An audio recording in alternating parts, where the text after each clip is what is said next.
So welcome once again to my journey from startup to profitability in 100 days or fewer. So today I want to talk a little bit more about your business model. So early on, one of the first things you would do is something like the business model canvas, and we talk about empathy maps, talk about a number of different things, but you reach a point sometimes where you get 1, 2, 3, 6, 12 months into your startup journey, and you might realize that you might have picked the wrong profit model, you might have picked the wrong niche, or you might have picked the wrong industry to be in. So one of the reasons I want you to have a little think about this is, number one, it's really hard to grow a business by 10, 15, 20%, 100% year on year if the industry and the niche and the people you are serving in are only growing at 1, 2, 3%. So it's very hard to outgrow a market that is quite stagnant, has low profitability, is very, very mature.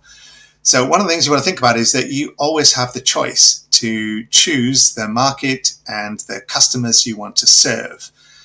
The next part of this is you also want to have a look at your business model. What I mean by that is that there are multiple different ways to almost run the same business. And so it's critical that you start to understand the model you've chosen, and you've also discounted several of the models. So first one is that you may not have heard of is the Pyramid Profit. So Barbie doll have done a good setup in this. They're a good example.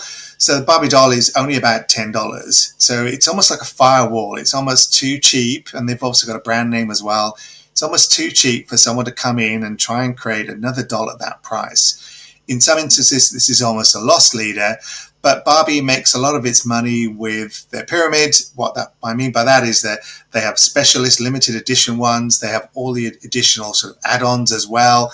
So when you're building out what you've got, it's one idea to look at that particular kind of model.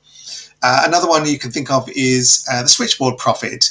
So back in the day when Hollywood was really ramping up in the 80s and 90s, there's a guy called Michael Orvitz, and what he did was he signed up some of the best talent. So he had the actors, he had the best directors, and then the final component to make him really, really valuable was he started hiring some of the best script writers.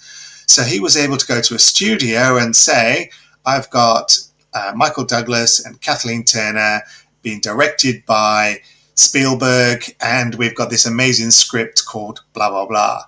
And so individually, most agents would get something like 5% of putting the talent in place. So he would then multiply his profits. And the other important factor was he would also massively increase his profit, because when he packaged them all together, it was really hard to break it up, and secondly, he made a percentage on all of those. So there's multiple different ways to create additional revenue, make yourself indispensable. So these are just a couple of the ideas of your business model. Another one is that you might actually have a limited time. So especially in the AI space, what you want is to actually maximize the process or the system that you've created, because you have a short window. So therefore, you have to put a lot of time and effort and money into launching that, because if you are too slow, bigger competitors will come and overtake you. There's also specialist profits, where you are incredibly specialist in what you do. Pick a niche, and like I said earlier, pick the right niche. But because you are a specialist in this, you can command often 60, 70% higher fees than someone who hasn't the industry expertise or experience that you have. I'm also going to talk about local leader profit. Starbucks did this really well. They didn't just create one cafe, they created 3, 4, 5, 6.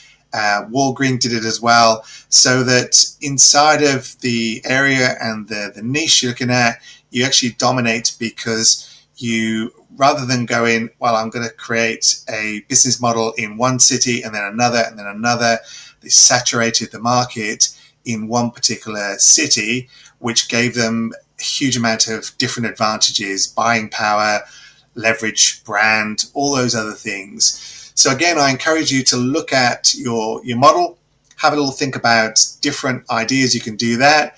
There's probably about 25 different models. I won't go through all of them. If you want to discuss more with that, happy to have a chat with you.